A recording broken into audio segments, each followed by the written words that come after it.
Welcome. In this quick and easy tutorial, I'll be showing you how to switch to Binance Lite.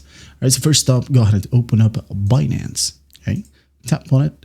And then once you have the app opened, just go ahead and go to the top left, tap on the three horizontal lines. Tap on it. Now in here, what you got to do is just go ahead and scroll all the way down, or at the very bottom right here, you will be able to see Binance Lite. Okay, as you can see here. So what you're going to do is just tap on it. And it says here, welcome to Binance Lite. Okay, as easy as that, we are now under Binance Lite.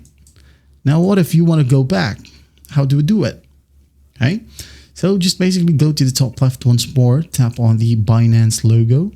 Now go ahead and tap on Binance Pro. It says here, welcome to Binance Pro, and you're back to the default Binance dashboard.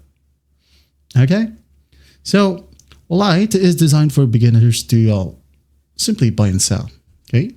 While Pro mode right here offers more advanced trading tools like futures, options, and margin. All right, and there you have it. That is how you switch to Binance Lite. I hope this video helps, and I'll see you in the next one.